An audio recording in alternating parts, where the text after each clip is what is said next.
Hello, I hope you can hear me on the velocity of now. This is Thomas Sheridan. There seems to be a lot of problems on the show tonight. I don't think it's on this end, even though we're in the midst of a hurricane here. I'll try and talk as loud as possible into the mic, but hopefully you can hear me. Maybe you can leave comments there in the chat box at the Reality Bytes station or on the Facebook page. Either way, we'll try and get through this show somehow. It's the 15th, well, it should have been started on the 14th, but it's now the 15th of January, 2015. So 1515. ISIS. Someone else noted that last week. It was when it was the attack in Paris. It was a synchronicity. It happened on the 5th, the 1515, spelling ISIS. And the synchronicities always come flying true. And well, it's a funny time of year anyway, and things don't, between the weather being crazy and people just in that strange after Christmas, shall we say, miasma, confusion, distortion, where we're looking at the past and we're looking at the future. I was just thinking about the month of January, and it is a kind of a month where people are in a kind of a confused state before the spring begins again, certainly until the end of February. But you're looking back and you're looking forward at the same time, and that's where January gets its name from. The ancient Italian deity Janus. He's always depicted in statues with his head looking forward and his head looking backward. That's actually common, which is in some Irish pre-Christian statues as well, and early Christian statues of the stone face, one looking to the future and one looking to the past.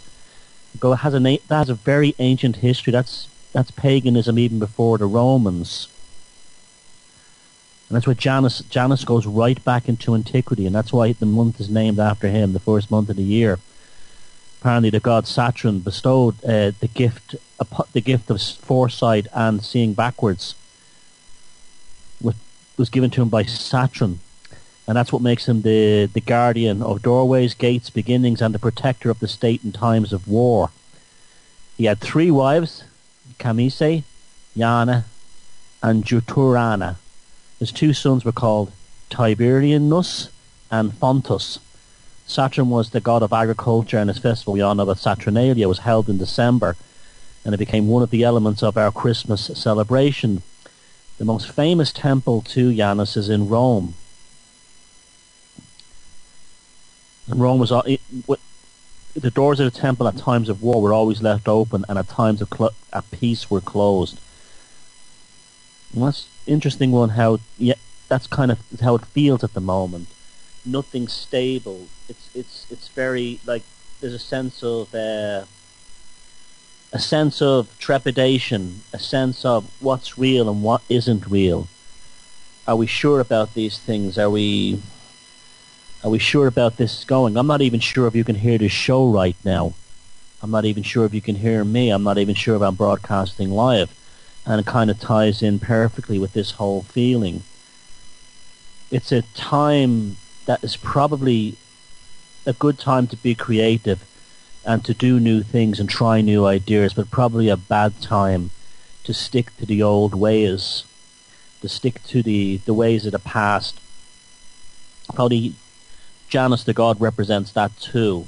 This idea of the two faces, this idea of the backwards and forwards. This idea, I just got a message from Neil. Yes, we can hear you. That's good. I'm glad everyone can hear me. Okay. Yep. The time of the year.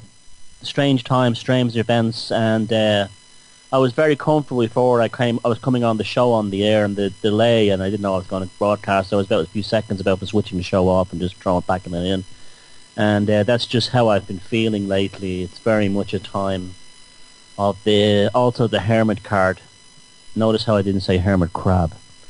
The Hermit card in the tarot.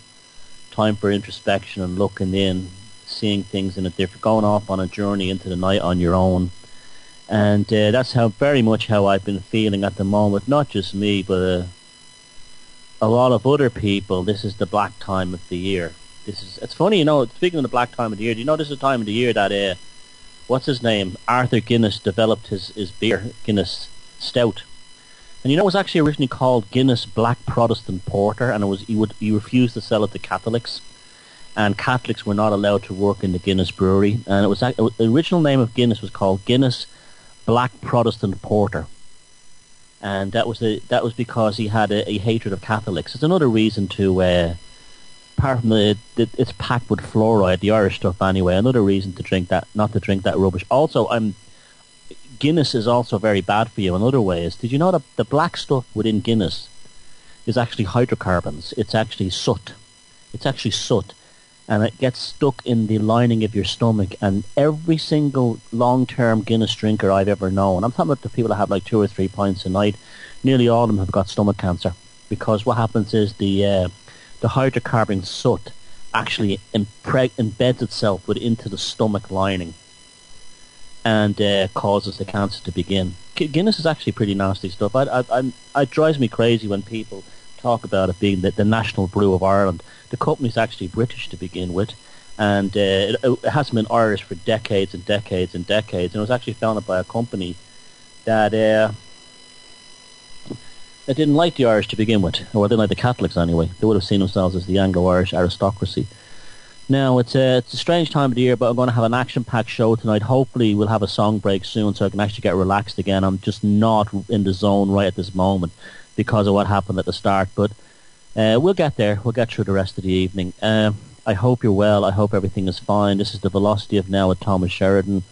My website is www.thomassheridanarts.com. And if you want to help me out there, you can buy a book. You'll see a link at the top saying bookshop. There was a very good interview I listened there a few days ago with Greg Moffat on Legalized Freedom. He was talking to Aaron Franz, and Aaron was on this station again tonight, I believe. I haven't heard it yet. Aaron talks a lot about transhumanism and the ideas of transhumanism. He made the film The Age of Transitions, and he also wrote a very, very good book, if you haven't read it, called Revolve, Man's Scientific Rise to Godhood. And his feelings about the transhumanist thing, and you go to Legalized Freedom and listen to the interview with Greg Moffat, it's the same kind of feeling I have. It's this idea that humanity is, shall we say, less than perfect, and everything, our biological functions, how we exist, how we live, all of this stuff is somehow defective. It hasn't been made good enough. And these people are completely insane, of course. Like they actually think like us having to go to the bathroom and expelling waste is a really bad and inefficient system. So they have these kooky ideas of things like having the waste turned into a fertilizer which leaches to our skin, and this kind of nonsense. This is how they think. They see humanity as inherently dysfunctional. And that's because they themselves is probably have tremendous senses of inadequacy, insecurity and self-loathing. And the transhumanist movement is probably nothing but a projection of this going forward. In the old Irish legends, there was a tribe called the Tuatha De Danann. Most people pronounce it incorrectly. They call it the Tuatha De Danann. It's not pronounced like that at all. It's pronounced the Tuatha De Danann. like chua, like chewing something, de Danann, chua de Danann. It means the tribe of Danann. There was actually a band in the 80s called Chuanua, and they were called the New Tribe. That's literally what that meant, in a new tribe. The Chua de Danann had a king called Nuada. Now, under the old Irish king laws, a king's, and it probably was the same, actually was the same all over in the Norse world, in the Germanic world, the Teutonic world, everywhere. Kings just didn't become kings because daddy was a king and granddad was a king. That's a relatively recent idea. Kings became kings. They had to earn the right. And one of the things that a king had to be was to lack imperfections. So there was a reason for this, particularly in the Irish tradition. If a king was damaged in some way, he could not lead the people because he was the symbolic representation of his people. And there was one of the Chua de Danann, there was one king called Nuada whose arm was taken from him. He lost his arm.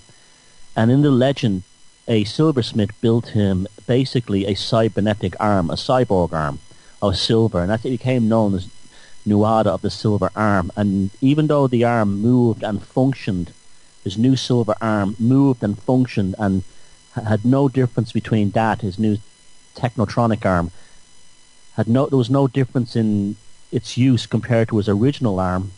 He lost his kingship at Tara.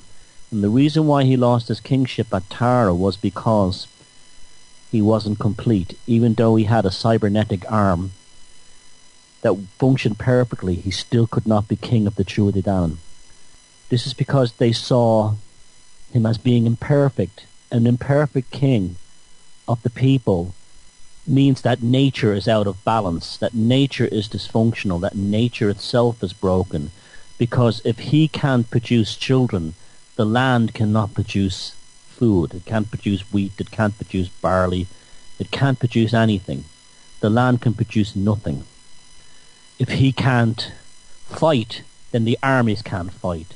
So therefore his imperfection was reflected as the imperfection of the entire reality. And I posted an article today about the Romanovs. It was an article I'd written based on a very small clipping I'd found that came out in 1908. And it gave an insight into the psychic deterioration of the Romanovs as they were falling apart, because the Romanovs in Tsarist Russia were much more than just a king and a queen. They were literally seen as the embodiment of God on this planet. There was no difference between the Tsar and God. They were one of the same. And the Tsar's health represented the health of Mother Russia. And after the loss to Japan in the Russian-Sino War, the shocking loss which the Russians were expected to win, the Romanovs fell into absolute and total psychic deterioration. That they filled their court full of mystics and people doing seances. And I have one report that I put on the site that talks about a female mystic who basically puts a radioactive substance upon a wall, and this radioactive substance glows or whatever, and then it would give them portents of the future, give them hope. But what was happening was the Romanovs' destruction of their psyche was a reflection of the destruction of Russia at that time. It was all ending. And they knew they were doomed. On the subconscious level, people can always tell the future in some way. I told you last week that I had a prophetic dream about the attacks in Paris. But the first time I've had it, it's not a special thing, but it's telling me that there's a tremendous psychic disturbance right before it happens. This is why people had these dreams about 9/11 before it happened. The collective unconscious, particularly among the creative people, gives an insight into the future that's coming. It's not magic, it's not a gift. It's just a heightened sense of awareness to tap into. It's almost like, you know that moment when there's a tsunami and there's an earthquake in the ocean, before the tsunami hits the beach, all the animals run inland. It's exactly the same as that. And some people will sit at the beach and notice that the tide suddenly rapidly moves out. The tide moves rapidly out because the tsunami is coming in. Well, it's the same thing. We all have this ability those animals have. We can do it within the human context, within the human collective consciousness. But if they're not tuned and aware, they do pick up these things, and it causes psychic chaos within them. And that's why people run to cults, and they have fears, and they run to churches, and they do crazy things, and you have mass hysteria. And that's what was happening to Romanovs. Can you imagine if you were the king of the Tsar of Russia, and you were raised, and there was hundreds of millions of people in your empire that literally saw you as a god, and they looked at your picture on the wall, and they focused all their energy, this kind of energy that you're a god, and their love for you towards this picture. Can you imagine the psychic energy that unleashed that gives you? This is probably a lot where their wealth comes from. You see, the whole thing, abracadabra, I create what I speak. Well, the same thing happens in symbolism. This is why the royal family of Britain produced commemorative plates and all kinds of other things. This is why when I was growing up in Ireland, there was in every Catholic household, there was a picture of the Pope on the wall. You're focusing all your energy onto this person. In reality, that energy is collected, and so that's what the show is about really tonight. It's about energy.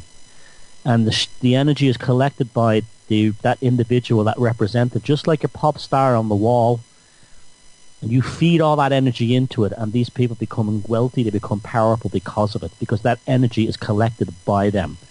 It's collected by this kind of overmind, shall we say, around them. And that's what happened with the Romanovs, but there was things going crazy, and they could not foretell the future in a positive way because they knew something bad was coming for them. And that's how they dealt with it. Very, very intense and very... I could only imagine what when you're subject to that level of psychic energy, and it's generally benevolent, there's a flip side to it, because if that psychic energy is switched around and it's focused towards you as hatred and fear, it completely and totally unrattles and unhinges you, unless one is a psychopath, and then they, like Joseph Stalin, and they can suck it in, and Chairman Mao, and suck it in and feed off it. They love it. Just like a notorious psychopathic murderer on death row will absolutely love the hatred and energy, because that energy is used in a different way. They can harvest that in a different way. That's why the process church of the final judgment, the cult, they got Berkowitz, the son of Sam, to go out and kill people in New York. The whole city of 10 million people was focused on this particular gun that he used that shot a specific type of bullet. Well, that gun would have been taken back into the processor's temple or whatever in Yonkers, and that gun would have been seen as the destroyer of worlds. It would have been seen like the sword in the Lord of the Rings that took down Sauron. But it would have been, because they would look at that gun and they would see this small piece of metal and the bullets that contained within it.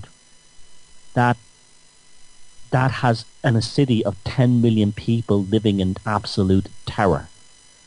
And you just think about that. That's what I'm talking about. What's what other people talk about when we talk about energy, psychic energy, energy wars. And that's what tonight's show is especially about, energy wars.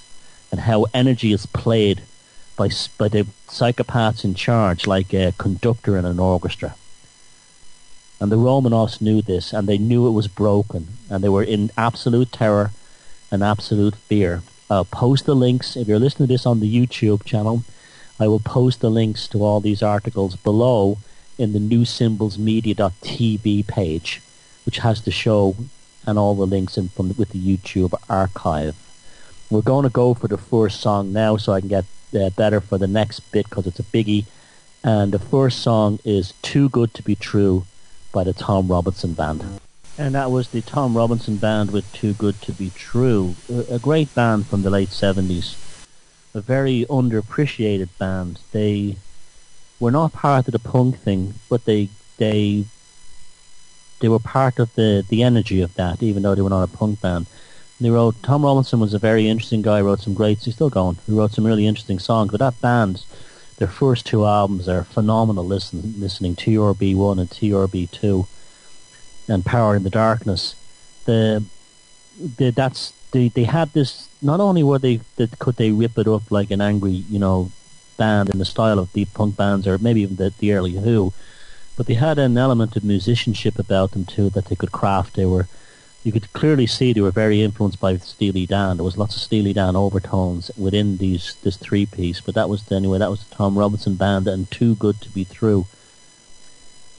Continuing on with our velocity of now tonight, dealing with the idea of energy wars, the idea of psychic energy, the idea of energy being a commodity, energy being a force of nature that's not only drives turbines and windmills and makes cars and aircraft move and makes our physiology, our biomechanical aspects function, but also energy as a form of money, energy in the form of wealth, energy in the form of sex, energy in the form of power, and energy in the form of your life force. And speaking of life force, I was watching the other night. I watched it twice actually because I'd forgotten how fantastic it is. A film from the 1980s called Life Force. If you haven't seen this film, it's a must-watch. The film basically it was probably the last great British sci-fi horror film. By that I mean it was in the same genre of the great movies of the 60s, like the Quatermass movies and films like The Night of the Demon and the Hammer films. It was an 80s film, but it very much had the feel of that 1960s British sci-fi genre because it was just so well made and acted. The film should have been an enormous hit, but for some reason it wasn't. Now the film was based on a Colin Wilson book, a novel from 1967 called The Space Vampires. And watching this, I just downloaded The Space Vampires, but I haven't finished reading it. But if you look at my work on psychopaths, so much of it I talk about energy. That's what my whole idea of no contact ever again is. It's do not give them energy again. Do not let them take it from you. Even if they're not a psychopathic individual, the psychic vampires can be helpful people. They could be people who could be unwell, genuinely unwell, but they suck the life out of energy out of you, and they're feeding upon you. Sometimes they do it deliberately, and sometimes they do it passively, but it's still stealing your energy. And this film, Life Force, was basically an allegory of that, and so is the book The Space Vampires that it's based on by Colin Wilson. It deals with the idea of the energy, the sex vampire. The film starts with a European space mission on this shuttle-type object, which is going to, on a spaceship called the Churchill, which is about to rendezvous with Halley's Comet, which is returning back to Earth again, as it does every 79 years or whatever. And as they're approaching the comet, they discover a spaceship at the head of the comet that's 150 miles long by 3 miles high. And it's got this great special effects look about it. It looks a lot like the special effects in David Lynch's version of Frank Herbert's Dune, which was made around the same time. Before CGI, when basically they used models and camera filters and painted backdrops and moving animation that was painted. It had a lot more depth and a lot more soul to it than you get with CGI type animation. But anyway, they go into the spaceship, and in the center of it they find these bats. They're like Nosferatu's, the undead, but they're dry, they're desiccated, and they've no life in them. In fact, the leader of the American colonel who leads the operation, even though he's with them, he snaps one of the fingers off, and then a light appears behind them in the spaceship, similar to the light you hear talking about when people die and they say go to the light. And he tells the rest of them we're going inside. And this is an important part of the thing because he's been drawn into this light. And this is the theme of the film. He can't resist it. And when they go inside, they fly around a little bit, and then they find this area that has like these pods in it, and there's 3 human beings, 2 very good-looking young men and an incredibly beautiful young woman, all naked. And their eyes are closed, and they're in a kind of a suspended animation shape. They take them back to the Churchill, and then the next thing you know is that the Churchill shows up in Earth orbit. They go up there and they find that the crew are all dead, and the pods with the 3 human beings they found on top of the alien spaceship are perfectly preserved. They take them back to Earth, and then a series of events happens. They come to life, these things, and they begin stealing the sexual and life energy of all the people they come into contact with. The female in particular is so very beautiful that no man can resist her. And in fact, one scene where it plays very much on the succubus, incubus idea, the female that has the sex demon that has such tremendous power over a person. This shows up all through. You see, it's only Colin Wilson's comprehensive knowledge of the occult and literature is the only reason that he could have written the story, because he was tapping into so many of them. There's even an Irish version of this one. It's called the Blood Fairy, the Derek Dua, the red blood drinker. She was one of the inspirations for Bram Stoker's novel Dracula. And Stoker's mother came from here in rural County Sligo, and while he was a child, she used to tell him stories about the Derek Dua. It was a beautiful young woman who commits suicide when forced into marriage and then rises from the grave to seek revenge on people by sucking their energy. And I think that song, a very ancient Irish folk ballad, She Moved Through the Fair, I think the last chorus of that lends itself to, I think they're actually talking about the Derek Dua. The part that goes, last night she came to me, my dead love came in, so softly she came, that her feet made no din, as she lay her hand on me, and this she did say, it will not be long now, till our wedding day. And the Derek Dua arriving to take the soul of the ex-lover back with her. It shows out all through history, the sex demon. There's one scene in the film, in the early part of the film, where a scientist has an encounter with the woman from the spaceship, and he explains to the this SAS guy, the military guy who takes charge of the whole investigation, that it was a feminine, sexual, romantic force that was so overwhelming he never felt anything like it. He was so completely overcome by everything about her, as if she was the perfect female. And that's what the story is about, really, because it turns out, I won't blow the whole film for you, but it turns out that she was created in the minds of men as the ideal female, and as the colonel was approaching the comet in the spaceship, one of these black bats, 3 of them actually, but in his case just the female, became the perfect woman. They went into their minds. They found exactly what they wanted from the perfect sexual or romantic partner, and then built a facsimile in order to steal and harvest their energy. The ultimate parasite. A parasite that's not a physical parasite, but a parasite that's a sexual, energetic, life force parasite. And of course, like in any good sci-fi film, the sex demon escapes, and people become infected, just very similar to the Quatermass films. I thoroughly recommend you watch this film. And all through it, there's all kinds of interesting allegories. At the end of the film, London is overcome by these basically people who have all been infected, and they're all stealing each other's energy. And they're dying. And when they're dying, the light from the life force as an energy beam is sucked up into the giant spaceship, which is now in orbit over London, harvesting their life. And London is burning, and the souls are being taken in their millions up into the spaceship.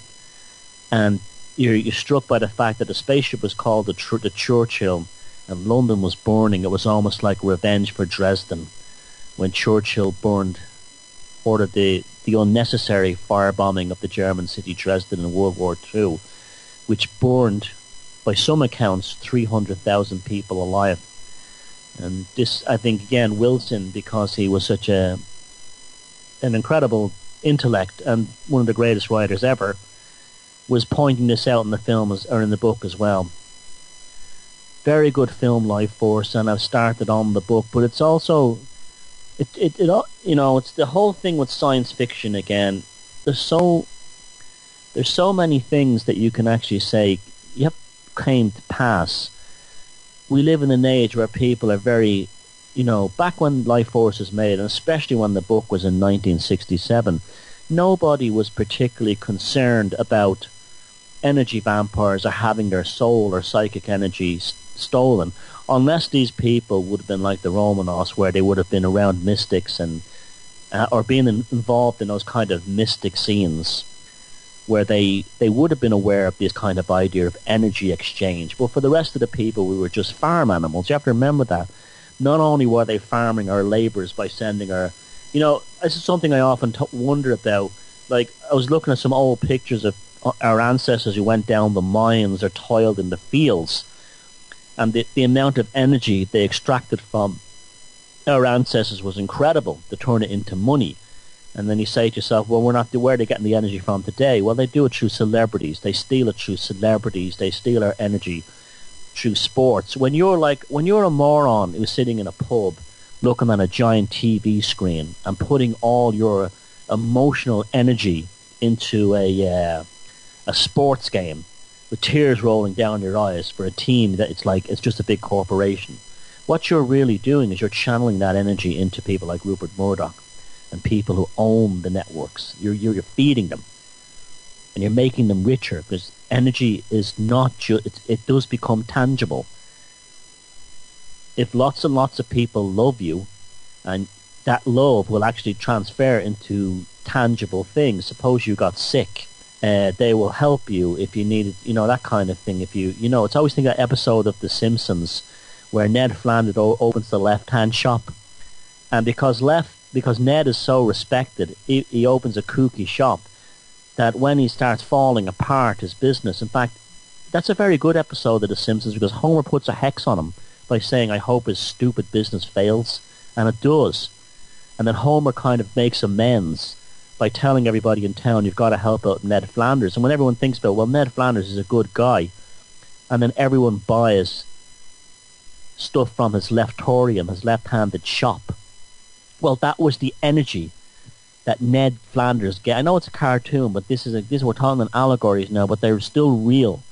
That Ned Flanders had given out in kindness and friendship and decency to the community had been then tangibly turned into cash from the objects they purchased from his store when he needed it. So energy, anyone who says to you, this energy stuff, it's all a load of bollocks, it's not real. No, it is real, okay? Because it's the transference of that energy into reality. Now back to the book and the film Life Force, and the book The Space Vampires, written by Colin Wilson.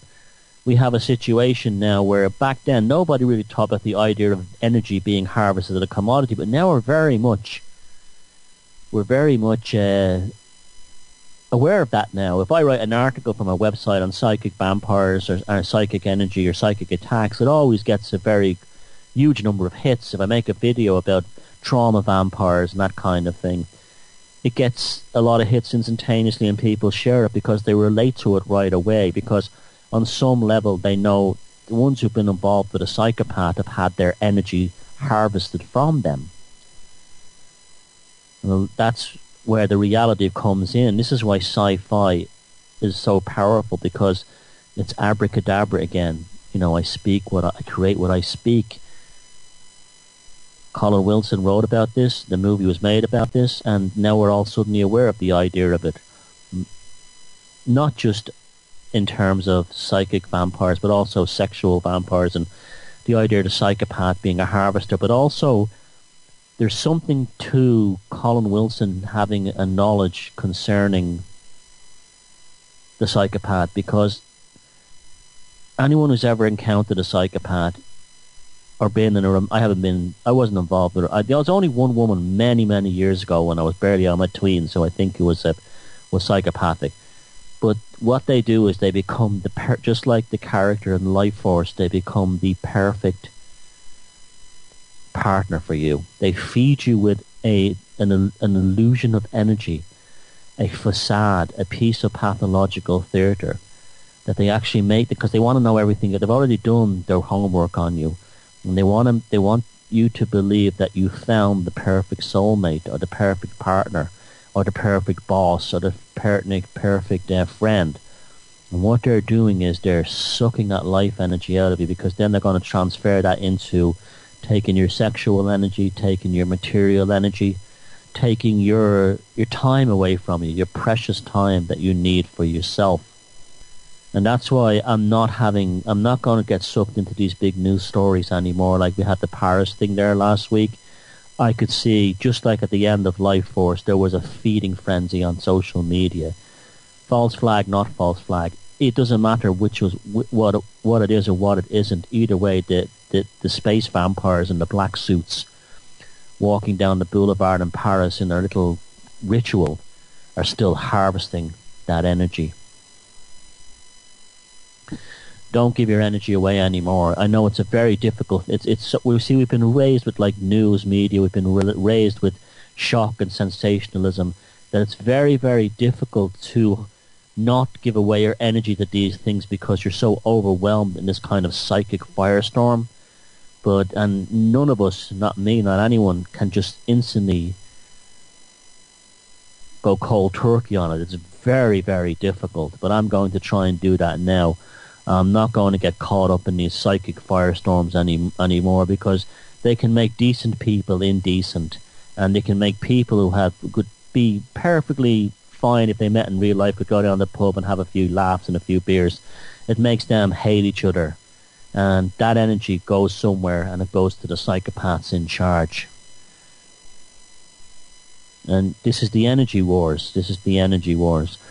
Now, the allegory of energy can also be stolen in order to feed a pathological entity or structure.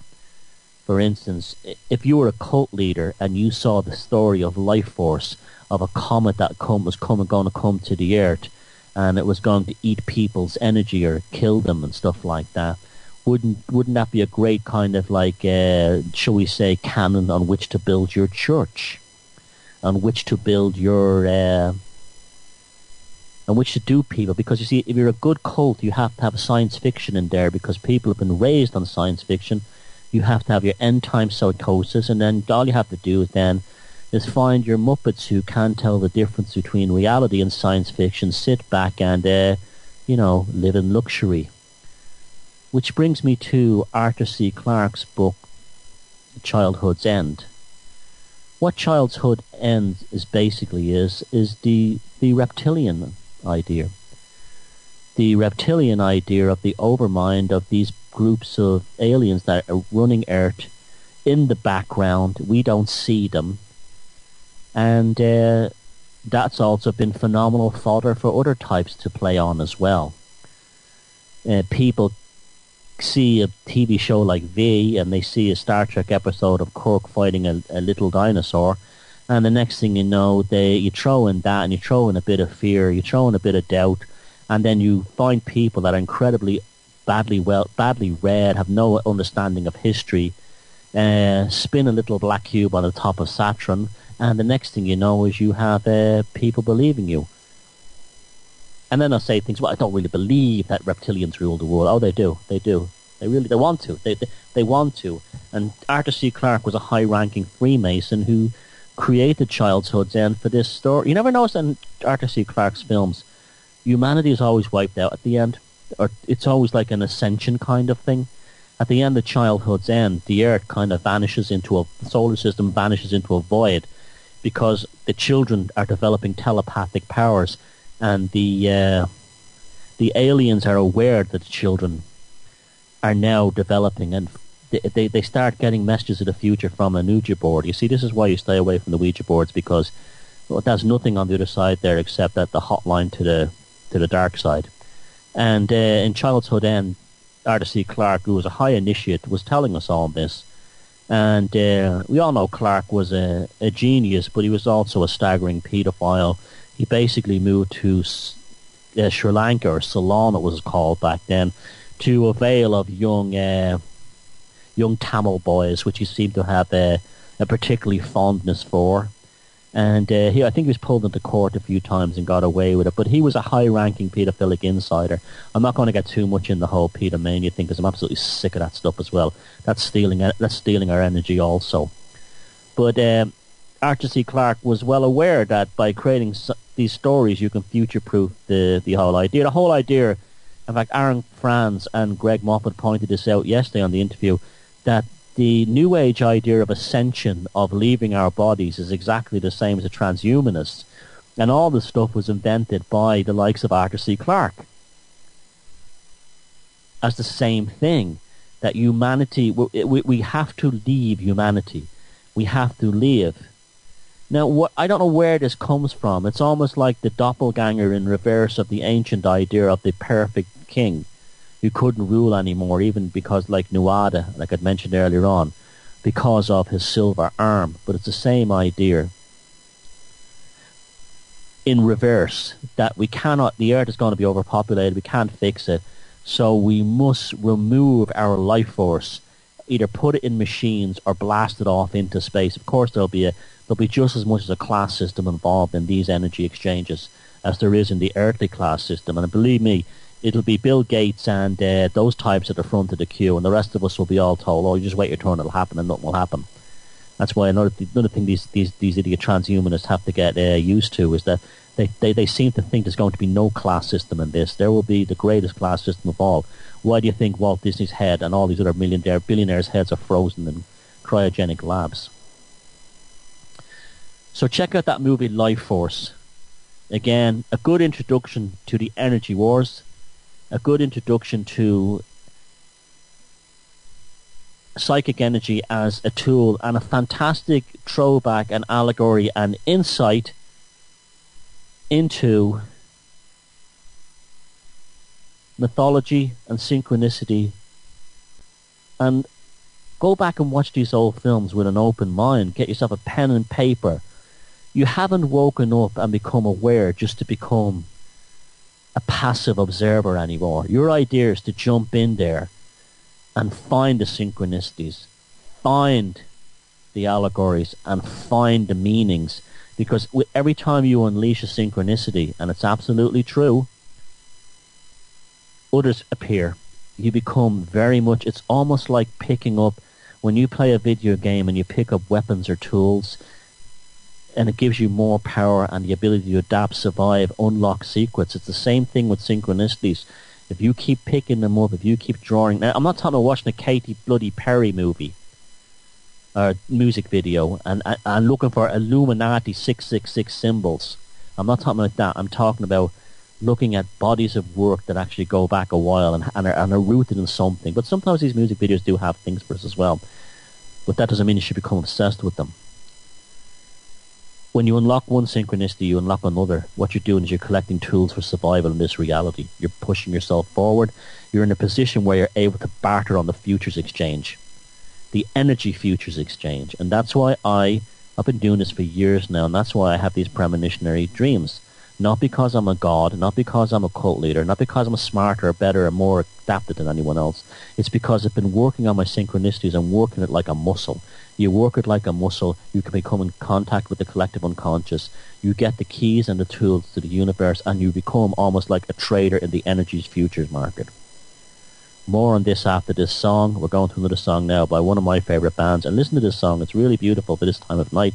This is Renegade by Thin Lizzy. And welcome back to the second hour of The Velocity of Now with me, your host, Thomas Sheridan. We're in the groove and we're rolling along nicely now on tonight's episode dealing with energy wars. But I suppose if you look at all my work, that's always what it's always been about. Whether it be the books I've written on psychopathology, whether it's the books I've written like Amble to the Psyche, and marketing and social engineering, or even Walpurgis Night, my last book. And the follow-up to that, which I'm currently writing at the moment, it really is all about energy wars. Taking your energy and turning it into a commercial, political, military, or economic unit. Because that energy is transferred into tangible and material products, assets, eventually. If you go to my YouTube channel, ThomasSheridanArts.com, on YouTube, sorry, it's just Thomas Sheridan Arts, I posted a video. It's snowing at the moment, and it's pretty nasty weather here at the moment, but there's plenty of snow around, and I posted a clip last week to the end segment of James Joyce's short story, The Dead, where he talks of where the allegory is of snowflakes falling to the last of their end, and snow falling like the souls through the universe. And you have to, a lot of people on this scene, you've got to get away from reading, the usual kind of conspiracy or alien books. They're okay too, but there's a whole world of literature and art and cinema out there that has even more for you. And you're ignoring it because no one's really, I think I'm probably one of the few people that actually talks about this stuff. But there's a whole other world of literature, art, music and cinema out there that's prime fodder for developing and collecting your synchronicity points and developing your understanding of the world to a point where it's easier to manage and get through this world without too much pain. Because pain is the energy that they're also extracting from you. It's apparent every time you pick up the news or you watch the news on TV. Your fear and suffering is feeding the news corporations. Your loathing, your terror, your anticipation, your paranoia, they're eating you alive. I want to talk about something here that will probably blow people's minds, but I said I'd never say this publicly, but you're going to get, because at some reason, because things are strange at the moment, I'm going to go public with this. Now, I'm not going to say unnecessarily believe this. It's just one more thing I want to throw out there, okay? So this is not a theory, this is not a hypothesis, this is me just blowing smoke rings out my ass, and as if we were having a chat. It's what if, okay? We have people do historical what if. This is energy wars what if. Let's talk about 9/11 on that live TV broadcast, okay? There is a phenomena that Carl Jung identified called catalytic exteriorization phenomena, where someone can be so upset that they can smash something, an object around them. I've seen this happen myself, where a member of my family, when they were a teenager, was very, very upset, and a glass on the table exploded into him. Like, when I say exploded, it literally atomized. It almost went back to sand. And that was, he lost his temper. I've heard lots of stories of people, this happening, and light bulbs exploding. Carl, the idea of catalytic exteriorization phenomena, when he was upset about going to college and a knife in a drawer shattered into several pieces, like shattered like glass. Another time he was arguing with Sigmund Freud, and a bookshelf nearly fell on top of Freud. That began an enormous crack in it. Another time a table snapped in two. An enormous amount of energy is released from the diaphragm area of the body.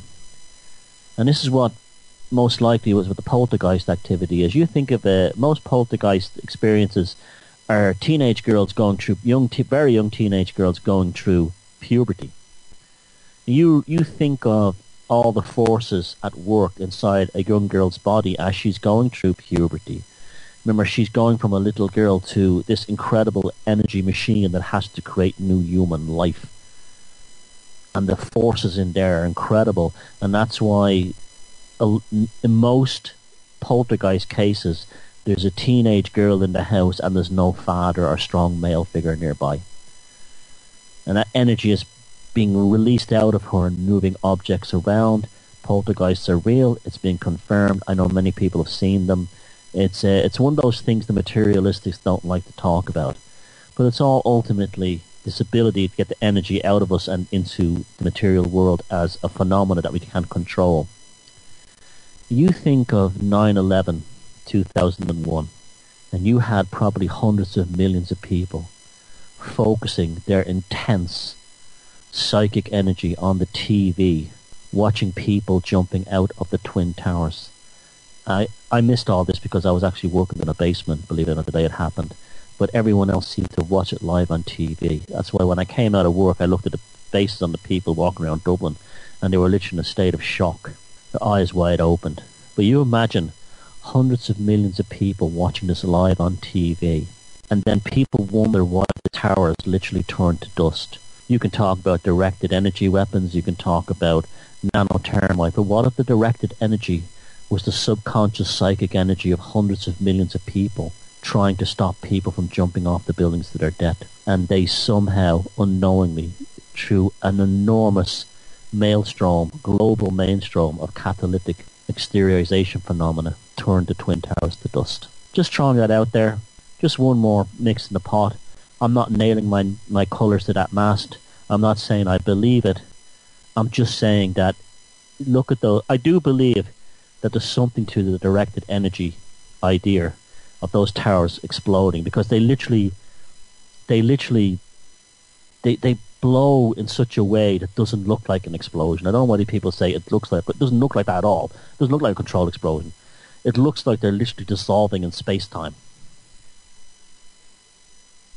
And I've yet to see proof that the elites have, they're up there in Saturn in their cube apparently with these directed energy. I've never seen any proof of that, but there's plenty of proof of catalytic exteriorization phenomena. Plenty proof of it. So just throwing that out there. Of course, people will quote me saying this is what I believe about it. I don't believe about it. It's just, like I said, blowing smoke rings out my ass about another possible idea that you could think about. Anyway, regarding energy, now,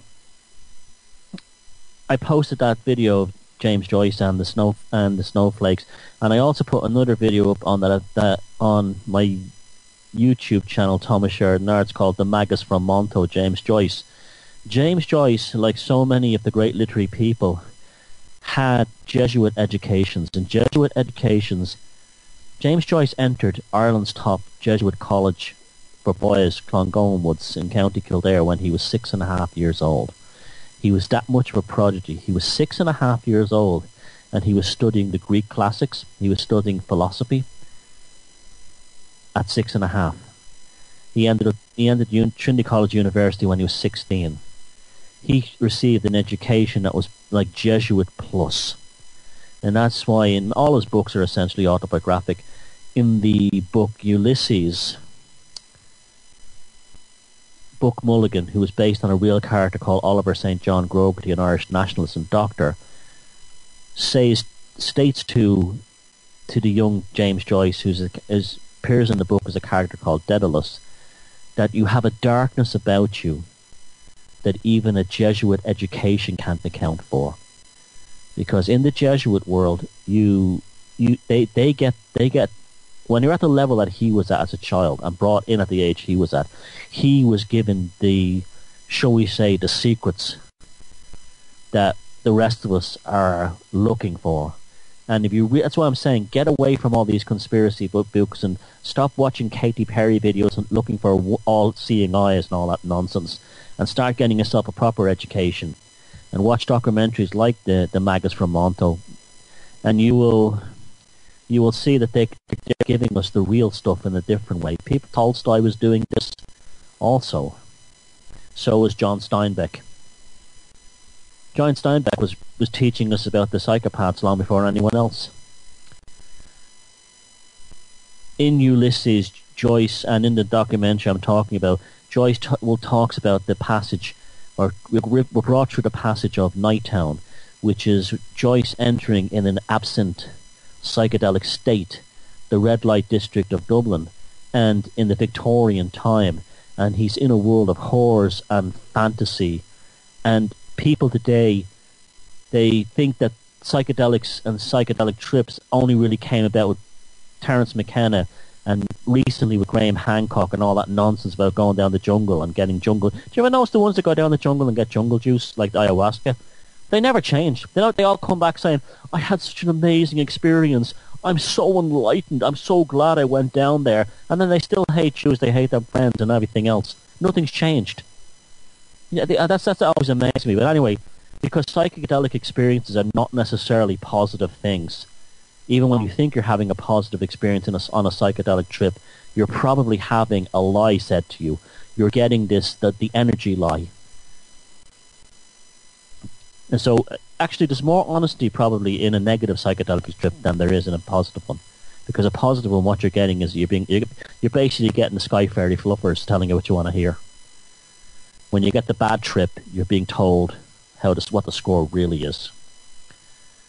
Anyway, in Ulysses, he enters Nighttown and he has all this amazing transformative moment where there's one passage in the beginning of the book where Leopold Bloom is explaining what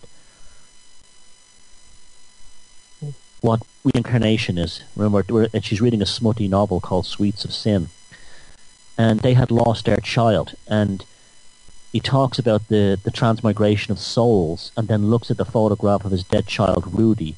And then this is resolved later on in the novel when Bloom, in an absent psychedelic experience, sees the ghost of his child, Rudy, in an alleyway near a brothel, and then walks in and encounters the young man, Stephen, who becomes the surrogate son, and Bloom becomes the surrogate father. And then the story is beautifully resolved in an almost alchemical way as the two of them walk through the streets of Dublin, having discussions on everything from philosophy to art to economics. They had found Byzantium in a brothel. They hadn't found it in some kind of hippie, trippy ashram singing. They had found it in a brothel stoned out of their heads. And that's what Joyce was telling us in his work, and that's what the Jesuits tell their people, that the dark stuff is where you get the answers. So get out there and start reading and watching these old films and studying the old paintings. If you live in a big city, you're going to have a gallery nearby. You go down there and start looking at the paintings. Stop looking at Katy Perry videos. It's time for this movement, or whatever we are, this collective, whatever the hell we are, the awakened people, if we want to call ourselves that, to move beyond the childish part and to move into the real stuff, because we've graduated from school and it's now time to go to college. Now, I'm very interested in, you know me, I'm interested in technology, and I'm interested in how technology and the occult work together. And I'm looking for a document here. You haven't lost me. This is part of the chaos that ensued. Here we go. That ensued before the show started. There's an article on my website called Occult Radio, the Science and the Sorcery. Basically, radio was developed in the early days in order for people to try and contact beings from other worlds, other life forms, ghosts. It was very popular with the spiritualists, and much of the early technology of radio, all analog radio, crystals, and that kind of thing, was developed out of this idea to contact the beyond. That brings us back to the story we had at the beginning with the Romanovs. They were using it. The mystic brought in a radioactive substance, and they were trying to foretell the future. Now, I posted an article on my blog this week called Vintage Conspiracy, and one of I showed journals and magazines and articles that were basically talking about everything that people think in the conspiracy world is brand new, and it's only just been discovered, showing that it's been going back 100 years. And I posted magazines such as The Realist, the magazine that John Lennon was murdered over. The Realist magazine, because he financed it when I was in deep trouble. A satirical, conspiratorial magazine. That's something we need to get back as well. Satire, the power of satire, the weapon of the joke. That's another way we can defend ourselves. The jester spirit, the jester power. But there was also another magazine I showed there called The Electrical Experimenter, which goes back about 120 years. And it was a strange magazine. It was a mixture of electrical hobbyists kind of magazine, building radios, building bits and pieces, and also a kind of a philosophical book about the philosophy and almost the alchemy of radio development. And they had articles not only showing you how to build a shortwave radio, but articles talking about how the radio could be used in the future to read people's minds. But the magazine, more than anything else, was it was like a homage to Nikola Tesla. When people say Tesla was unknown, when you hear these new ages going on, Tesla was unknown. He was completely known. He was on the cover of Time magazine as the most famous scientist in the world. This magazine, The Electrical Experimenter, was practically a Bible written in his honor. They even used his Wardenclyffe energy transmitter in Long Island as the masthead for the magazine. They had endless articles about him. He was very well known. He won the contract to build the power station at Niagara Falls, creating alternative current. And that's why AC rules the world today in terms of transmission. Now, they weren't joking when they talked about him being a magician. One of the reasons I studied electronic engineering in school is because I was fascinated by schematics. The schematic drawings of circuits, they look just like magical sigils, especially ones that look like a vacuum tube. And that's what they are, again. It's energy being transferred into material matter. And I found this very interesting little article written by a guy called John Macklin here in Ireland about Tesla, and the article is called, "Was This a Message from Another World?"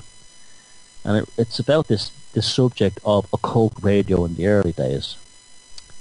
Many of the farmers and ranchers who lived up in the remote uplands of eastern Colorado and wrestled a living from their parched land were convinced that Nikola Tesla was a mad, dangerous, and should be locked up. Even the most charitable thought of him as a misguided eccentric. Today, Tesla is revered as a pioneer of electrical engineering, and many of his theories and inventions are still relevant today. But to that rural community of eastern Colorado in 1900, the sooner Tesla disappeared to wherever he came from, the better. Night after night, from his remote farmstead on the edge of the San Juan Mountains, came the acrid flash of lightning and the roar of artificial thunder. Some were convinced he was communicating with the devil, but in fact, the Russian-born scientist, with an impressive string of qualifications and degrees, was making some of the first ever attempts to communicate with other worlds. On a stretch of rising ground, a tower of over 100 feet had been constructed, topped by a large copper ball. By alternating the flow of electrical current through the gigantic coil and passing it through the copper ball, Tesla had succeeded in producing a series of blasts of artificial lightning which apparently lit up the sky for miles around.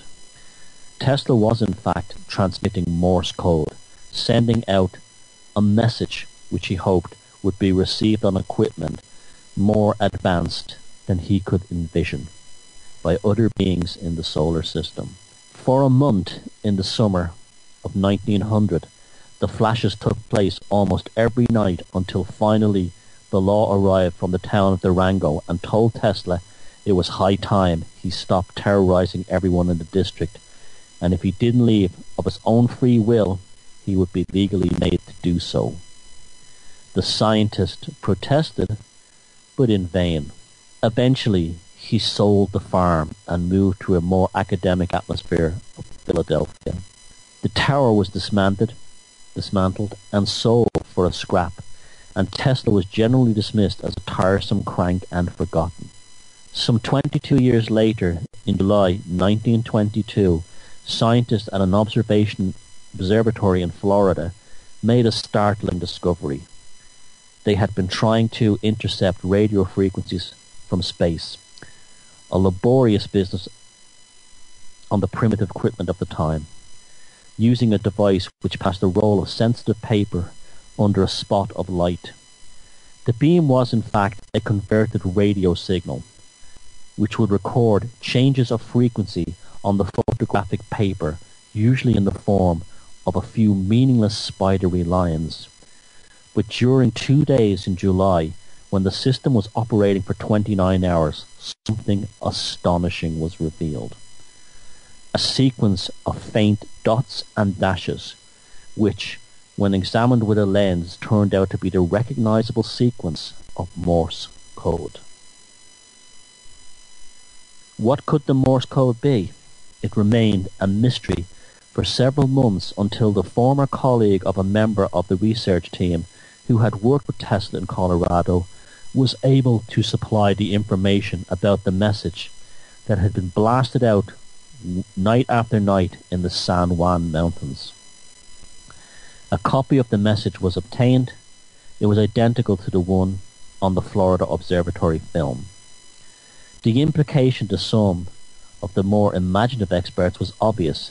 The message had been received by a space civilization and beamed back. Surely it was a hoax. That was the general view until in 1923 radio stations reported they were picking up mysterious signals which appeared to be coming from some point in space. All the signals were the same. Morse code, the letter S, sent in a particular sequence, and this time there was no mistake of the origin. 22 years earlier, Marconi, father of the wireless telegraph, had sent that precise message to a colleague in Newfoundland. Technically, of course, the Marconi signal were far too weak to reach outside the planet. On the other hand, it was argued that there was always a chance that they had been amplified by some electrical freak of nature and spit into space to be picked up by someone or something unknown. Eventually, the scientists discovered that both the Tesla and Marconi messages had turned up again exactly 22 years after they had first been sent, and that meant that at least theoretically they could have been travelled to and returned from stars 11 light years away. In the mysterious void of space, the truth has a habit of being stranger and even more spectacular than the wildest fictions known on Earth. And I would just like to add to that there was once a time before Wi-Fi and wireless and TV and radio and communication signals where our ancestors could pick up messages from beyond much more easily, where telepathy probably was common among native peoples as the bush telegraph, where Native Americans could put their ear to the ground, the scouts, and hear the hooves of horses many, many miles away. We have so much pollution at the moment that it's amazing that we haven't all gone mad. Now, why did that thing come back 22 years later, 11 light years from space? We'll never know. Those messages bounce back, or more likely, did they go into another reality and spool back? Did Tesla, with his experiments, open up another version of reality? Stay tuned, and we'll continue this 2-hour special on the energy wars in the Velocity of Now after the final song, which is the Sisters of Mercy and Marianne. And welcome to the final segment of the Velocity of Now with me, Thomas Sheridan. We will ride over that 15 minutes or so that we missed at the beginning due to the technical problems, so we will still get a full 2-hour show. So thanks for hanging on and listening in big numbers and keeping the show going, and thanks to Neil and Paul and everyone else behind the scene for making it all happen, and all the people carrying the show. And it's really enjoying. I'm really enjoying the show. I'm really enjoying broadcasting this time of night, and I hope you're enjoying it too, wherever you're listening, anywhere in the world. Talking about the synchronicities in the energy wars. You know that song by the Blue Oyster called Veteran of the Psychic Wars? Well, when you start to develop, you do realize it is a psychic war, an energy war, and when you start to develop these this ability to work with synchronicities and this ability to spot the overmind and the current trends, you do see synchronicities more powerfully. And one came in today. Someone sent me a story on Facebook in a private message. Back in December, I think it was back in December 2013, I wrote an article on my blog about Jimmy Savile. Now, as many of you are aware, I've done a lot of research and investigation into Jimmy Savile, and I believe he was a serial killer, far more than a paedophile. And I speculated, that one of the possible murders he committed was of a young girl called Leslie Joe Rimmer in Hebden Bridge in Yorkshire back in the 1990s. This first came to me as almost like a hunch. I was standing beside the Rochdale Canal, looking in the water, having a pint, and that water in the Rochdale Canal, it has dark secrets, as many of these canals do, but her body was found in there, and everyone, basically at the time, everyone was a suspect in the murder, except Jimmy Savile, who was living very close by in the car park of a pub. And even the reverend in the local area, I think it was Reverend Graham Kent, who's a Methodist minister, and other parishioners have been long urging the police to investigate Jimmy Savile in relation to the murder of Leslie Joe Rimmer, but of course they'd ignored it. And something like 3,000 men were questioned, and Savile wasn't, and yet he was nearby and living in the canal, and was seen making strange trips into the woods around the moors at night. And her body was found in the Rochdale Canal. So today someone sent me a story of something quite disturbing. There seems to be a serial killer at work in Manchester, and the serial killer is dumping the bodies of mostly gay men in the Rochdale Canal in the city. So what that means, well, we hope it means that they find who's ever behind these murders soon, because that's quite frightening. That 60 is a lot of people. That's 60 bodies in recent times they pulled out the Rochdale Canal in Manchester. To me, that sounds like the work of a cult, or it can't be a serial killer on their own. But that's a story we have to, unfortunately, keep an eye out for, because, again, the black waters of canals, they're almost like telephone signals of the underworld. That's how I've always felt about them. They carry transmissions from the dark side. It's all about energy. It really is. And you hear the New Agers and the hippies and all the other types going, it's all about energy, and it's all about loving energy, and it's all about hippie-trippy energy. It's not necessarily. Energy flows in a current. Electrons flow along a circuit because one side of the circuit is negative and one side is positive. If you didn't have a negative and a positive side to an electronic circuit, you could not light up a light bulb. You could not, energize a crystal to receive or transmit a radio signal. You could not make the magnets on a relay move and turn that energy into motion. You have to have the positive and the negative. You need both. A steam locomotive has to have fire through coal, black coal, put into its firebox. That coal is extracted under the ground by human labor, and it's turned into energy. It's all positive and it's all negative. And it's all needed. And we have to, the New Agers, we cannot be looking at what they say and what they do and say, oh, we must think positive thoughts. We must think everything positive. We must think everything hippy-trippy and everything lovey-dovey. We have to acknowledge the dark side too. We have to acknowledge the underside of all this.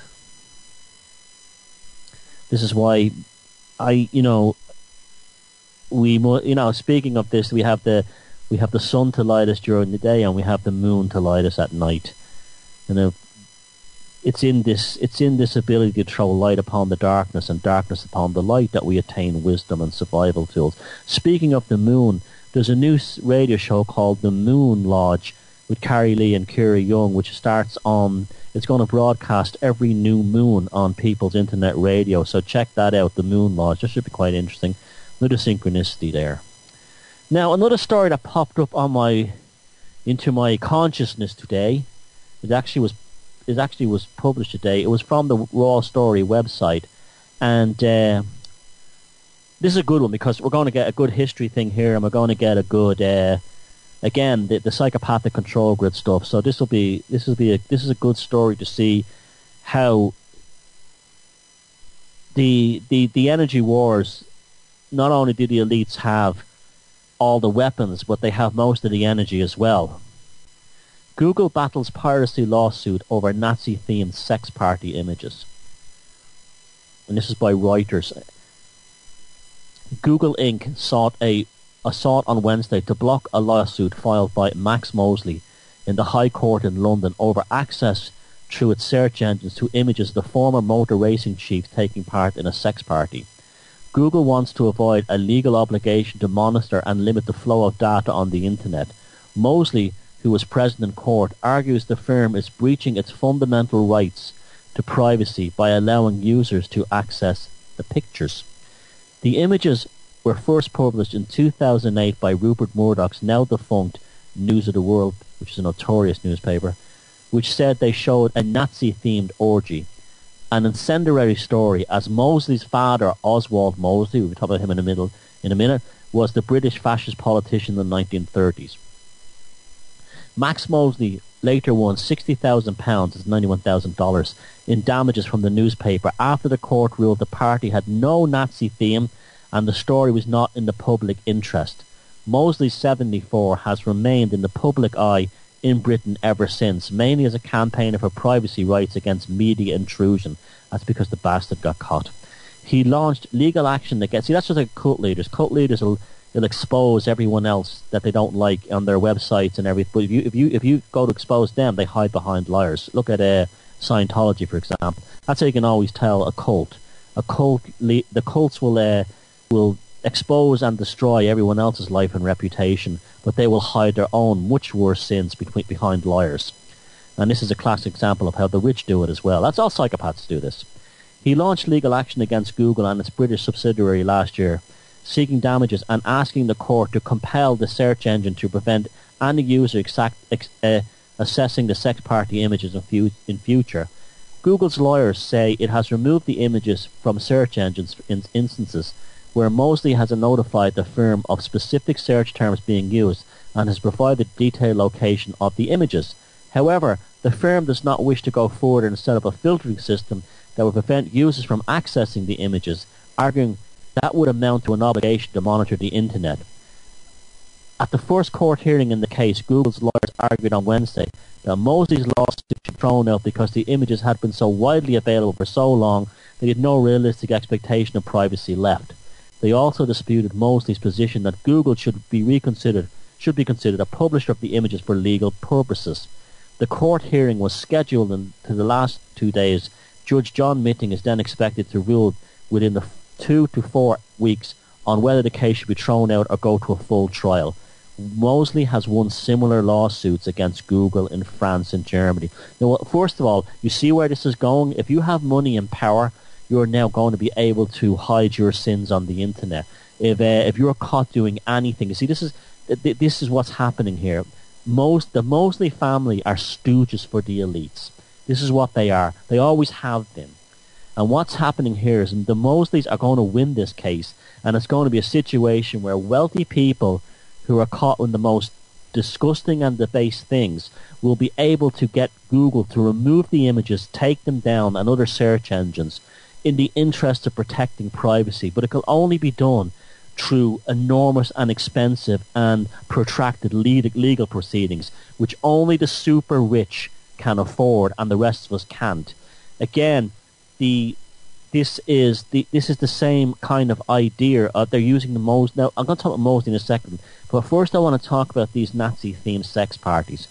I've seen the photographs. There's prostitutes dressed up in SS uniforms, the usual things. The elites love the Nazi-themed sex parties. They love the Nazi-themed parties in general because they're rubbing it into our faces. There's also a kinky thing as well. They're turned on. You see, there's always been the image going back years now of the female Gestapo or SS officer in the short skirt, the blonde cropped hair combed to the side, torturing the American or British prisoner. We have ways of making you talk. And she's sitting there smoking a cigarette, and then she's putting electrodes to him. This is what all the elites are into. They're into this like S&M Nazi stuff. When I worked down on Wall Street, I heard rumours, which were later proven to be true, that there were brothels operating in the Wall Street area that made all your Nazi fantasies come true.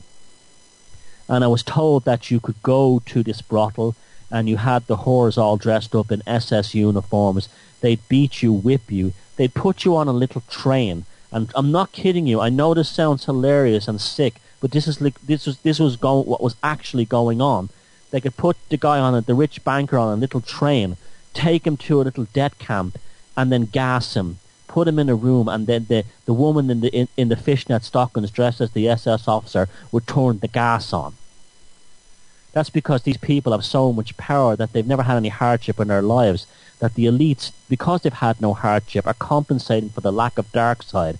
And that's why they go to these brothels and have these kind of like these S&M parties, because they've never had any suffering in their lives, and they need it because they have not had that energy, where the rest of us have been beaten up in school, given a hard time, had our lives treated like shit, had poverty and so on, but not them. So they seek it out.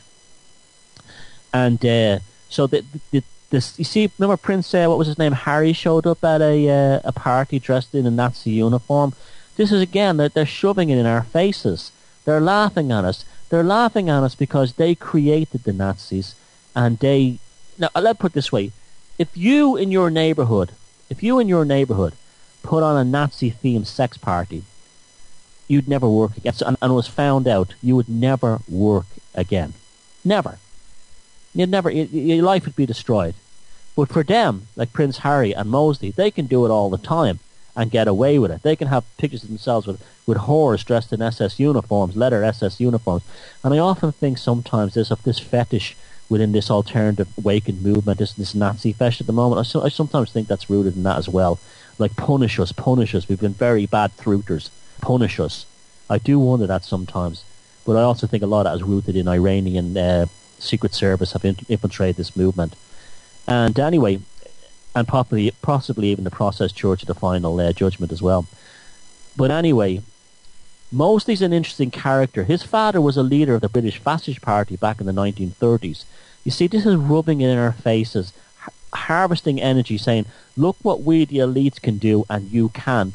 And this ridiculous lawsuit against Google is all about creating the impetus or the excuse where that shower, the elites, can pay lawyers and vast amounts of money to Google and other companies to have their sins removed from the internet. And so the internet becomes like just like the elites have always been. They can get up to whatever they want inside their castles, whatever they want inside their secret sex parties, do whatever they want on the internet, and not be held accountable, where the rest of us are totally accountable for it and have to be held up for it and made examples of. So this Max Mosley guy can have a Nazi-themed sex party with prostitutes dressed as SS women in leather, and it's no problem. He gets embarrassment. And Murdoch and all these people, they deliberately publish those pictures in the newspapers for this day, for it to come. I have some of the pictures, I've seen them, and there's no doubt about it. It was a Nazi-themed sex party. There's even one on the New Symbols Media link if you go down there. Now, as it says, Mosley's father was an interesting creature. He was Oswald Mosley, and he was the founder of the British fascist movement. He went to Italy in the 1920s, just not long after Mussolini went into power, and became basically, like all the British elites, like Edward VIII and the rest of them, intoxicated with the idea of fascism. They loved it. Absolutely loved it. It was the ultimate form of socialism for them. The perfect management of the unruly masses. And they reckoned if Mussolini could manage the Italians, fascism could manage anyone. His father, the Rothschilds play a huge part in this, right? I'm going to read to you from a book called, written by a guy called Peter Padfield. It came out last year, Hess, Hitler and Churchill, the real turning point of the Second World War, a secret history. A lot of this was pulled from declassified files. Now, Victor Rothschild, of the same banking dynasty, back then, at the time of Mosley, at Trinity College in Cambridge, he set up something called the Apostle Secret Society. This small group of privileged young men was possessed by dissatisfaction with British society and enthusiasm for communism. So they were super wealthy aristocrats in love with communism. How many times have I spoken about this We have, how many times have I mentioned to you about Cambridge, the elite, and communism? Okay. This is Peter Padfield's words, not mine. And Rothschild, a supreme rationalist, was drawn to the scientific Marxism they professed. He asked his views by committing to the Labour Party, but two of his friends in the Apostles, Anthony Blunt and Guy Burgess, like Kim Philbin, were later recruited as Soviet agents. The Corsi had no doubt that Rothschild was their sponsor. So here was the Rothschild family sponsoring Soviet agents during the 1930s in order to create a communist Great Britain. So those of you who say the elites were not sponsoring communism, the greatest, the biggest elites of them all were the Cambridge sect under Victor Rothschild. And a quote from the document, the declassified document says, he saw these brilliant young men at Cambridge, all of whom had a weakness, and he spotted it like a psychopath and put it to advantage, thinking they would get to the higher levels of affairs. You see, even these elites at Cambridge knew that there was an elite above the elite, and joining the Apostles with Victor Rothschild would get them there. He saw the Nazis as the great threat to the Jewish race, and was determined to back the Russians. He encouraged these men, helped them financially, and successfully secured them and took them back. De Courcy himself was a prime target for Russian groups. A Soviet booklet entitled Russia's Enemies in Britain devoted 39 of its 70 pages to attacking him. Conversely, there is no doubt that he was in position and had contacts to know his own enemies in Britain. More recently, his charges against Rothschild have been confirmed by the Australian author Roland Perry, who has adduced compelling circumstantial evidence, admittedly there is no direct proof, to show that Rothschild himself, Victor Rothschild now, was recruited by the KGB and was actively involved in passing information on to the Russians, mainly through his friends Blunt and Burgess in the Cambridge Apostle Society. In short, he was not merely the sponsor, but he was the fifth man in the Cambridge spy ring of Blunt, Burgess, Philby and Donald MacLean. Perry lays the additional approach that Rothschild was more loyal to his Jewish heritage than the country of his birth. Certainly after the Nazis took power in Germany, Rothschild advanced a great deal of money to the British fascist leader Sir Oswald Mosley. Rothschild was paying both sides of the field. Like, you know, this is what these Rothschilds and these Rockefellers, this is the truth. Victor Rothschild, now let me explain this to you in clear terms, right? Oswald Mosley, the guy who was the father of the guy currently implicated in Nazi sex parties, was the leader of the British fascist movement in the 1930s, walking around in his S&M black outfit known as the black shorts. See, the big S&M thing always, brown shirt, blue shorts in Ireland, brown shorts, it's always a thug, beating, kicking, freebooter, S&M kind of repressed homosexual aspect to this fascist Nazism. His group, the British Fascist Party, was funded with vast amounts of money by Victor Rothschild, himself a KGB agent working to bring a Bolshevik Soviet into Britain, all run out of the Apostles Organization at Cambridge universities and stately homes. And when Oswald was at this Nazi sex party with these whores dressed in SS uniforms, what he was really saying to the world is, we can do anything we want. We can be Nazis, we can be Bolsheviks, it doesn't matter. We always stay in power. Not only was Mosley involved in this pro-Nazi Nazification of British society. Why, we don't know. I mean, he would have taken that money from Victor Rothschild, knowing that Victor Rothschild's allegiances would have been towards Bolshevik socialism. Okay, so Oswald could not have been a real Nazi. He was a very good-looking guy, actually, and that was part of the reason he strutted around. He had tremendous sexual magnetism, it was said at the time.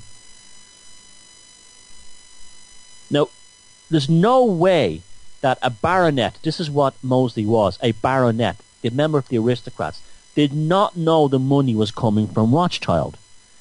So he had created the British Fascist Union of Fascists, they were called, in order to work one side of the consciousness, while on the other side, the real paymaster, Victor Rothschild and the Cambridge Apostle sect, the five of them, all of them probably KGB, so many of them not Rothschild, but it's quite possible, actually I do believe Rothschild probably was a KGB agent, were working the other side. Now this is not a conspiracy book, this is a book written by, this is a mainstream book I'm reading, by Peter Padfield, Hess, Hitler and the Churchill. This is declassified British government documents.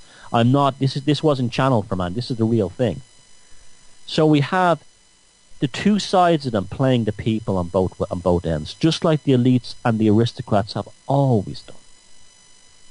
Just like in my Walpurgis Night novels, I show how the Prussian aristocrats played both sides of the game. Both the Red Spartacus side, by bringing these Soviet Bolsheviks into Munich in 1919, and on the National Socialist side, through people like Hess. The reason why World War II lasted as long as it did is because Churchill refused a peace pact and a peace agreement with Germany in 1940. That's what Hess was all about. That's why he was directly going to the British aristocracy. Churchill himself was put and held in power by Victor Rothschild, who wanted a protracted war, because he knew that there was no way Germany could hold out past 1943, something that Albert Speer, Hitler's armaments minister, also came to the conclusion, that once Operation Barbarossa had started, it happened too late in the year, the Third Reich was doomed. Victor Rothschild knew that the collapse of the Third Reich would mean that most of Eastern Europe, a sizable proportion of Western Germany, and perhaps Austria, Italy, and parts of France would fall into communism, where it didn't happen through osmosis of a Soviet invasion. It was forced upon them through funding communist and Bolshevik movements in places such as Greece. And 70, 80 years later, their descendants are having Nazi sex orgies, and the princes are wearing Nazi uniforms at parties. The Queen Mother herself was involved in this as well, as was, I believe, Lord Londonderry, who was a high-ranking British peer. There was in 1940, just before Hess arrived, the British government under Churchill they wasn't under Churchill, I think it might have been under Chamberlain, I'm not sure, the Defence Regulation 18B Act, and they held in an internment camp for a short while Mosley and his wife. When their son Max was born, he was put in a house on the grounds of Holloway Prison. So he wasn't even put in the prison. He was raised in a house, and so his son was born, Max, the guy at the Nazi sex party, was born inside a prison, albeit a country club type prison, for his father's Nazi activities. What's interesting is Lord Londonderry and the Queen Mother, who Adolf Hitler referred to as the most dangerous woman in Europe, were not arrested. But all the low-ranking nobodies, including Lord Haha, William Joyce, swung from the gallows, and others were arrested and interned. But if you were an aristocrat involved in any of these shenanigans, in Victor Rothschild and the Cambridge Five shenanigans, you completely escaped. So then World War I is raging, and you have people to this day still believing they fought against fascism. You had other people calling themselves communism who were standing up for fascism. You had other people who were calling themselves fascists who were standing up against Bolsheviks, and all of them. And it's still going to this day, and you remember that. The next time this new obsession within the alternative movement, this new obsession with validating and kind of, absolving the Third Reich and the Nazis because they stood up against communism. You go back 10 years prior and you'll discover that Victor Rothschild and the Cambridge Five were running both sides of that piece of theatre. You are being duped again. There is no friends of ours in positions of high-ranking power. None. Not one. There never has been, and there probably never will be. It's very, very easy for these people to hide behind their religion. Rothschild will say, to this day, you're saying these things about me because I'm Jewish. No, we're saying these things against you because you're an aristocrat. Your religion means nothing. Just like the religion of the other Cambridge Five, probably all Protestants, means nothing. Lord William Joyce, he can't hide behind, I'm a Protestant. These people come in all shapes and sizes. They're Jewish, they're Muslim, they're Catholic, they're Christian, they're atheist. They're all against us. That's just a lie. Rothschild's hatred of Germany was understandably based upon the treatment of Jews following the 1934 Munich racial laws, which were disgusting. This is one of the reasons I can't stand Nazis, I can't stand Bolsheviks. They're all bastards on all sides. And ultimately, people with no power of all religions are the ones who suffer. Rothschild didn't see those Jews in Germany as his people. He saw them as a business that he didn't need to lose. He also became aware, possibly in the run-up through communications between the British royals, particularly through Edward VIII, and before Hess's arrival, that the Third Reich's initial plan was either to transfer the Jewish population of Central Europe to either Palestine, to the Palestine Mandate, or to Madagascar, a large island off the coast of East Africa. Rothschild was having none of it, because if that had have happened and the peace agreement had have been made, that would have been the end of his Bolshevik socialist dream for Europe. So Lord Victor Rothschild and the Cambridge Five, who were all Protestants now, remember, what they did was they all got together and they kept the war going because they wanted a communistic Bolshevik Europe. And if that meant that 6 million Jews were to be killed in order to facilitate Victor Rothschild's scientific socialism, so be it. He didn't care about them any more than he cared about German Protestants or German Catholics or Polish or Russians or anyone else. He just wanted the Bolsheviks in power. And I'm sure if we go further back, we'll probably find that that bunch were also involved in the removal of the Romanovs.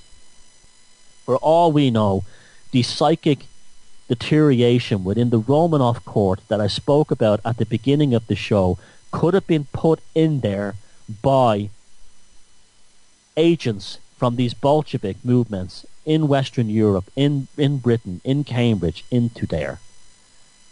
This is why I'm always telling you about Cambridge. People are looking at Bohemian Grove. They're looking at all these things, the crypt at Skull and Bones. And especially English people doing it. They're looking to America. Where you got to really look is Cambridge. Cambridge in England is the black heart of the control grid. All the experiments are run out of there. Do you remember the Schilderberg Festival, the Bilderberg Festival that they had a few years back, where they had all these superstars of poof, were all standing on a stage having a festival while the Bilderbergs went by their way in a hotel in Watford, while everyone was having poof fun and calling it a protest. That was all organised out of Cambridge universities through the usual lab rats. I'm not going to mention their names, but they're the same lab rats that are behind the ultra left-wing parties. It's still going on. Around Cambridge, we have all these US Air Force bases. We have places like Somme, where you had the murder of those two girls. Their bodies found outside the perimeter fence of a US Air Force base, and it's never been fully properly explained. Maxine Carr and Ian Huntley have been blamed. Were they involved? Probably. Were they the only ones involved? Absolutely not. We got a glimpse of a messy mistake. Cambridgeshire is the dark heart of it all. I would actually go as far as saying if you're involved in any kind of activist and you do not get involved in anyone from Cambridge activist circles, because they're descendants of these same people who started World War II and kept it going. Mr. Rothschild's fancy. Energy. It's always about energy. Don't let them burn out the filament in your heart and your consciousness. Become a synchronistic, creative, raging atomic fire in your soul and spite them. I'm Thomas Sheridan. This is the Velocity of Now. It's 15th of January 2015.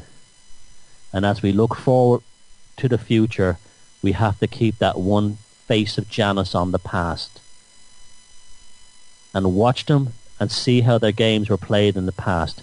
How they stole our energy in the past. And so they cannot get us again in the future. Get wise. Get inquisitive. Look at the bigger picture. Embrace synchronicity. And feck 'em if they can't take a joke.